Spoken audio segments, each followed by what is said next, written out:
그냥 이제 설명할 건데, 스펙트럼의 종류와 특징이죠. A를 볼게요. 무지개 색의 연속적인 띠, 연속적인 띠를 보고 연속 스펙트럼이라고 하죠. 써보시고, 연속 스펙트럼.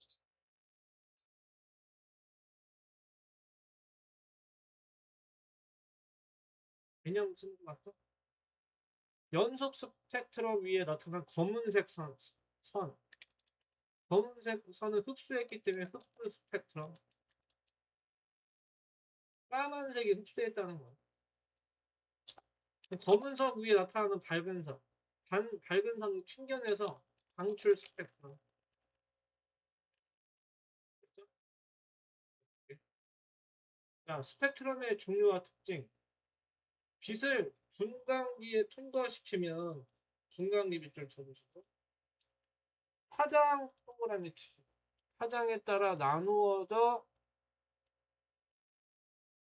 색의 띠 나누어져 나타나는 색의 띠 색의 띠 색칠하시고 스펙트럼을 칠하시고 색의 띠 자체가 스펙트럼이죠.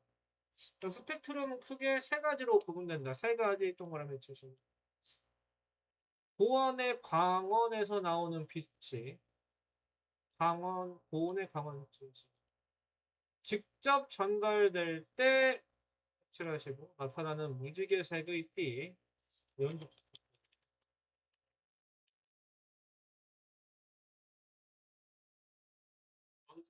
스펙트럼이라 하면 고온의 별에서 나온 빛이 저온의 성문이나 대기를 통과할 때 빛을 치시고 파장이 흡수되어 검은색 선 나타나는 것을 흡수 스펙트럼. 그럼 결론은 흡수 스펙트럼은 특징이 뭐야? 성온이나 대기에 흡수돼 버리지. 그래서 검은색이 나오죠? 이게 올려버리죠. 상당히. 반면 가열된 고온의 기체에서 특정 파장의 빛이 방출되어 밝은 선이 나타나는 것은 방출 스펙트럼.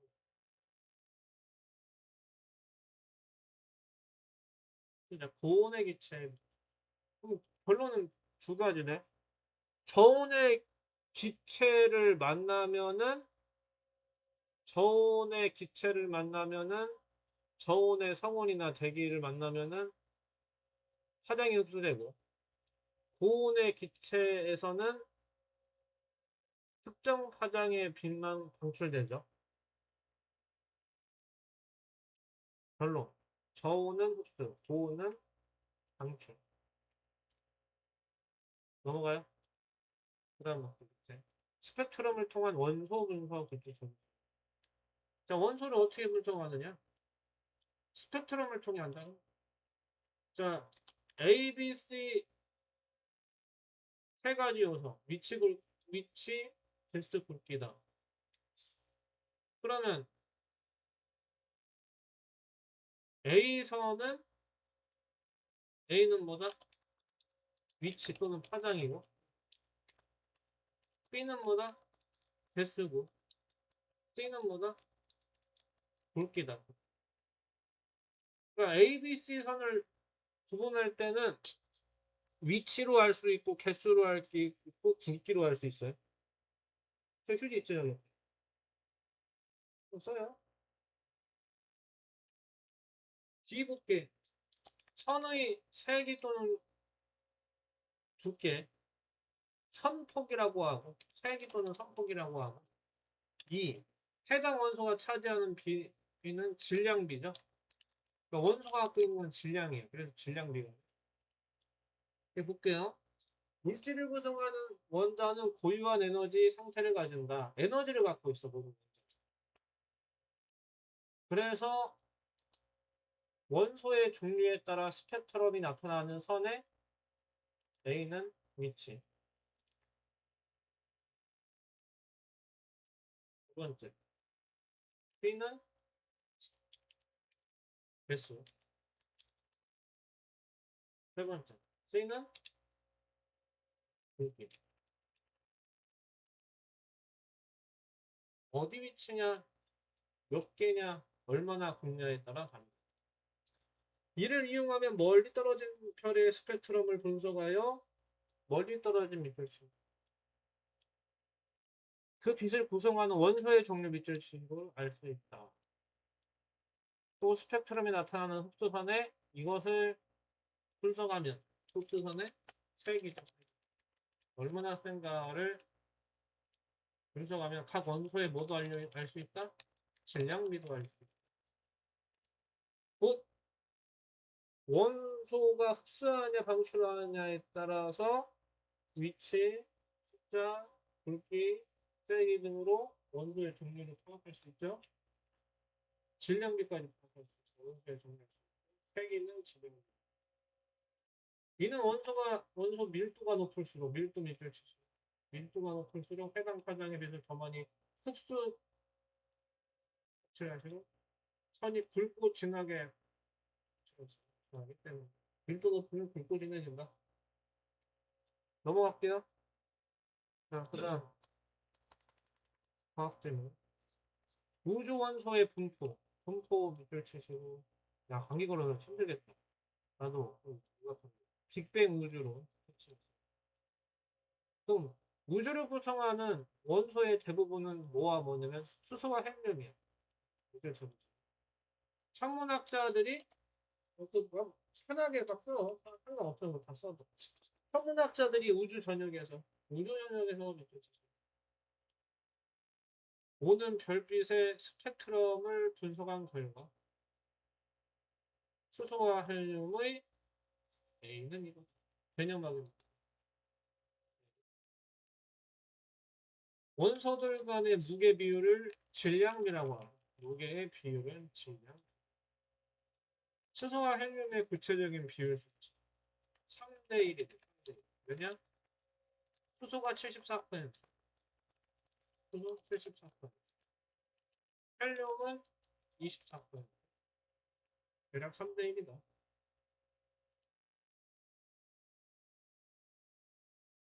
이론의 타당성을 입증하는 증거라고 하죠. 그럼 문제 볼게요.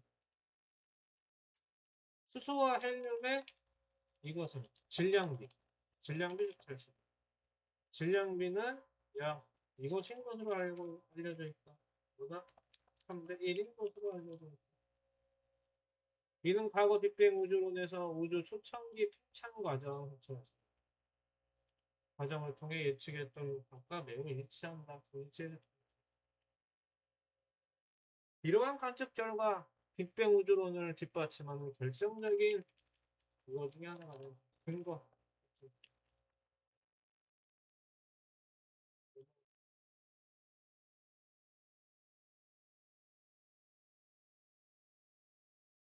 개념 확인. 태양 스펙트럼에서 발견되는 흡수선이 있다. 흡수선은 프라운 호퍼선, 프라운 호퍼선, 프라운 호퍼선. 그 다음에 빛이 통과하며 흡수되는 영역. 대기 또는 상호. 대기라고 해서 상관없고. 상호는 먼저. 넘어갈게.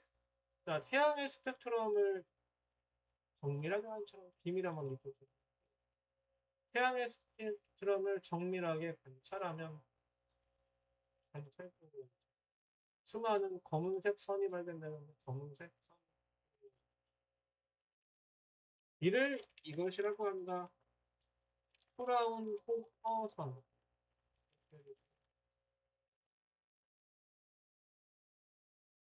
태양은 스스로 빛을 내는 고온의 천체에 밑을 쳐주시고 원래는 연속 스펙트럼 밑을 쳐주시고 고온의 천체에서는 연속 스펙트럼이 나타나야 되는데 태양 표면에서 방출된 빛이 상대적으로 온도가 낮은 태양의 이것을 통과하면서 온도가 낮은 태양의 대기를 통과하면서 거울 밑으로 쳐. 상대적으로 온도가 낮은 태양의 대기. 그리고 특정 파장의 빛이 흡수라는 식으로 이를 분석하면 태양이 수소, 헬륨, 나트륨 다양한 원소를 이루어지지만 그럼 원래 태양 자체가 고온인데 태양에도 대기가 있겠죠? 태양의 대기에 흡수당해버려. 다른 온도보다 덜 뜨거운 태양의 대기에 흡수돼서 까만색 선이 발견된다는 거예요.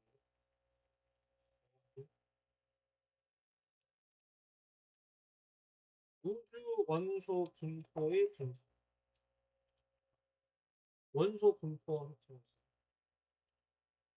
별빛 스펙트럼의 정보. 별빛 스펙트럼 분석하시고. 자, 별빛 스펙트럼을 분석하면 구성 원소의 종류 색칠하시고 원소 이것도 할 수 있고.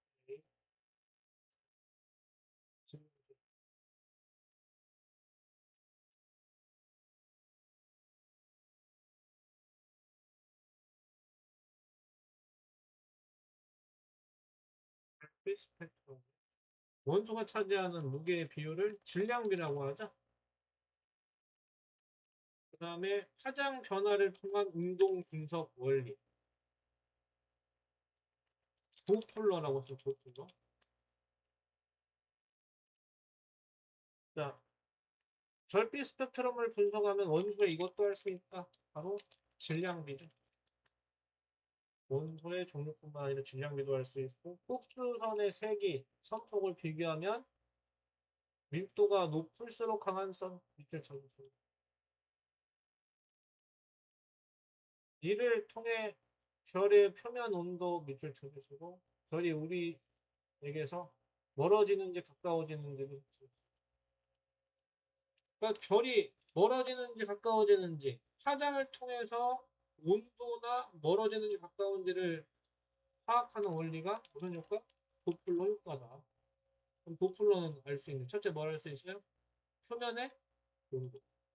둘째는 별이 우리 지구와 가까워지는지 멀어지는지를 됐어요. 그럼 프라우호퍼선도 색칠하시고 호퍼는 상관없어요. 자, A국계 태양 스펙트럼의 흡수선의 명칭 하면 되죠. 투라운 호퍼선 투라운 호퍼 써있으니까 빛이 통과하여 흡수되는 태양의 바깥 부분 백이라고 하죠. 자, 그래서 태양 스펙트럼에는 수백 개의 검은 흡수선 칠하시고 이를 프라노퍼선이라 합니다. 태양은 고온의 물체 칠하시고 연습을 외우지만 태양의 이곳에 존재하는 빛, 대기에 존재하는 여러 원소들이 특정 파장의 빛을 흡수하시고 이를 통해 수소, 헬륨, 칼슘까지 섭취. 태양의 수소, 헬륨, 칼슘 등이 있음을 알 수 있습니다. 수소는 H고, 헬륨은 H2고, 칼슘은 뭐죠? C, 네. CA. 그것도 한번 써줘요, 그냥. 그 다음, 12, AB. 별.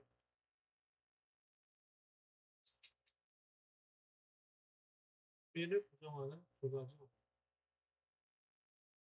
12번이요.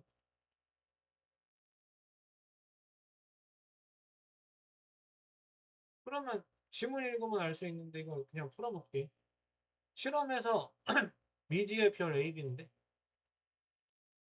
실험에서 백열 전구는 연속 스펙트럼 지나시고 기체 방전과는 방출 스펙트럼.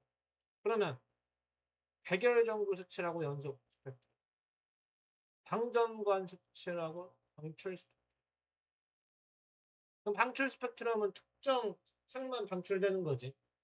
고온일 때는. 별 A의 흡수선의 위치가 수소, 헬륨, 나트륨 되어 있어요. 이 방출성 위치가 같다. 별 A는 원소들로 이루어진 것이다. 반면 B의 흡수선의 수소와 칼슘의 위치가 일치하다면 방출까지 된다고 하면은 두 가지가 증명되겠죠. A는 뭐야? 수소. 두 번째는 칼슘. 칼슘이 중수. 주성분 얘기하는 거죠. 그럼 주성분은 뭐를 통해 할 수 있다? 바로 방출선 위치. 방출선 위치. 또 B의 흡수선. 반면 별 B의 흡수선. 수소와 칼슘의 위치와 일치.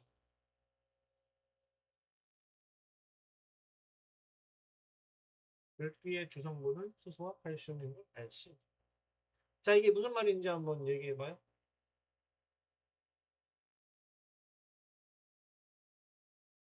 이게 무슨 말인지 한번 설명해봐요.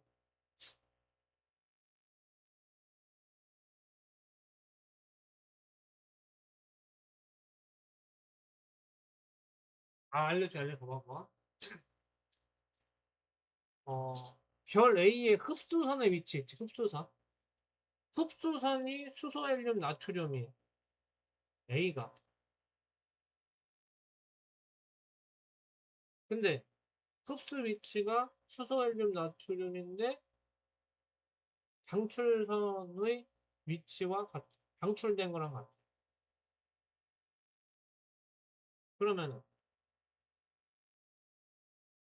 A는 어떤 원소들로 이루어진 것이죠? 수소죠. A 수소라고 써주시고. B 볼게. 반면 B 흡수선이 수소와 칼슘의 위치와 같다. 그럼 B는 뭐가 되죠? 그렇죠? 이건 나중에 한번 다시 할게 이거.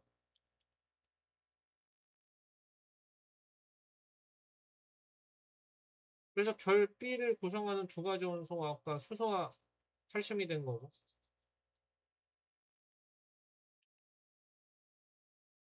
사진 관련 소리.